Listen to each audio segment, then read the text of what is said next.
in the middle of our 5-part series this week called Rock on the Wild Side. And today we're going to meet a band that's been described by their manager as a cross between Kiss, the Rocky Horror Picture Show, the World Wrestling Foundation, and The Simpsons. To me, they really look like the Teenage Mutant Ninja Turtles on LSD, but the name is Gwar. And wherever they perform, thousands of kids flock to their concerts hoping to be dragged on stage and sprayed with blood. I mean, the whole thing, I don't get it. Anyhow, they have a new videotape and an album called Scum Dogs. Here's one I'm going to win again. Scum Dogs of the Universe. Thank God it's out. Will you please welcome Gwar?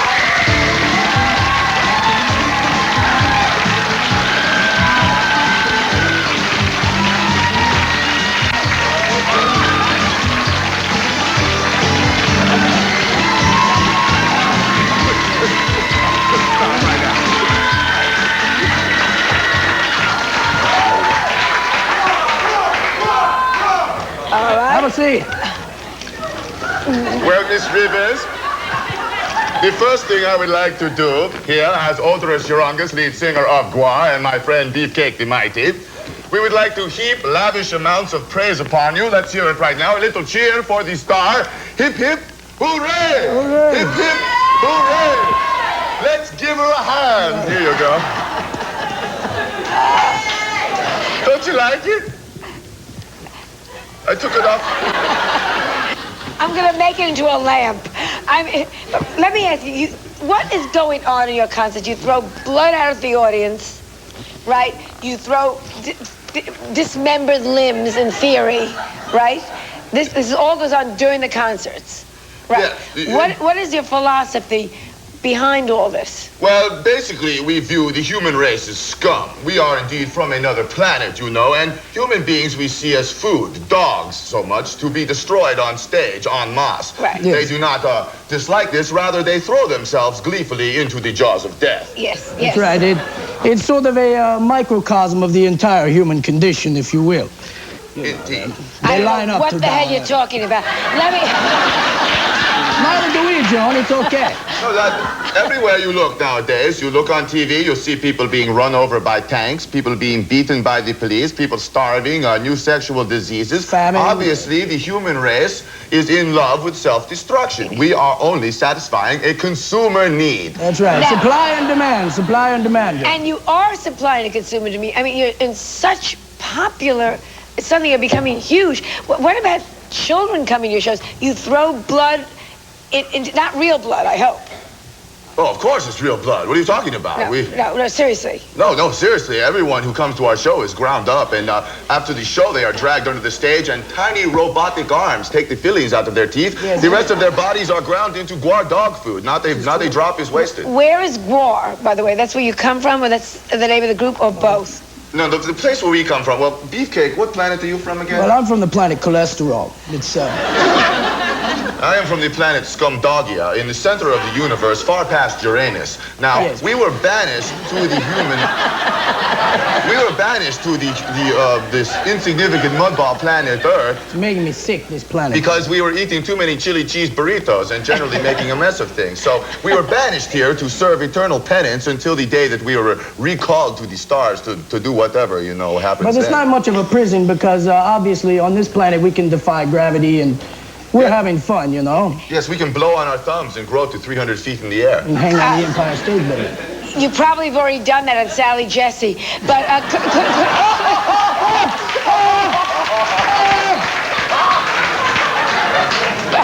That razor-sharp wit of yours, Joe. let me ask you, what do you worry about? Do you worry about music at all? Why, of course. Why worry? We're wonderful. Yes, we are. We don't even play the guitars, actually. Telekinetically, we manipulate the fretboards with our minds. Mind music. But who writes your music? Do you have any involvement in that at all? Well, indeed, we created the word music, the whole concept of unit. After we destroyed the dinosaurs, we stretched their gizzards across the Grand Canyon. Plugging them lightly. And Beefcake composed the first song ever, I believe. That's right. I write the songs. That's right. Barry Manilow stole Every that from piece us. of music ever written was robbed of Gwar. Indeed, yes. What about sex in your act? What about sex? In our act? In your act. Sex? Yeah, and they say that there's a lot of sexual things going on in the act, and Well, that's what makes it. It takes it into a whole different area that makes Two Live Crew look sweet. Two Live who? Yeah, We I don't don't watch much television. Of course you do. Except for your show. We watch your show 24 hours a day. All the time. Yes, I know what you're talking about. This Two Live spew and the guys who say the F word a lot. Yes. Well, I, for one, are really glad they got off. You know what I mean? Yeah. What about you? Are there a lot of sexual innuendos in your act and sex? Well, there's no innuendo. There's to it. nothing innuendo-less about it, you know? There's a 15-foot-long growing penis that It's spews innuendo, digestive right? fluid everywhere. Horrible. Now, you have that on stage, and yet you let Not children... all the time. Sometimes, you know, it haunts us. It follows us gig to gig, you know. It's a nightmare. We've had some problems, you understand, lately. Weren't you arrested? Joan, you really shouldn't have done. I'm sorry. Nope. Joan. Strength, like my friend Lawrence Olivier would tell me. Indeed. It's true in the human suburb of Charlotte, North Carolina. Thank you, Beefcake, for being here for me right now. Thank you very much. We have, or I used to have anyway, an object growing between my thighs that we call the cuttlefish of Cthulhu. Now, this aforementioned object was attached to my body, you know, and the police, they came to the show, and they told me that, you know, I was trying to simulate a human penis. What an insult! I mean, why would they need to? That's ridiculous. So anyway, They arrested you, not... Well, they didn't arrest me so much as bribe me, take me back to the station house. You know, they said they wanted to do a bunch of confiscated crack with me. And hey, I love to party, you know, so went back to the station house. The next thing I knew, I was totally unconscious, and they had amputated the cuttlefish with a laser saw and buried it in a nuclear waste sludge pile. And It's tragic. yes, the Charlotte police was holding the cuttlefish for some time. Tipper Gore was holding it for a while, but they made her give it back. Let me ask Give it you, up reluctantly. how far are you guys going to go? Cleveland. We have some Cleveland people here. We have some Cleveland people here. Thank you very much.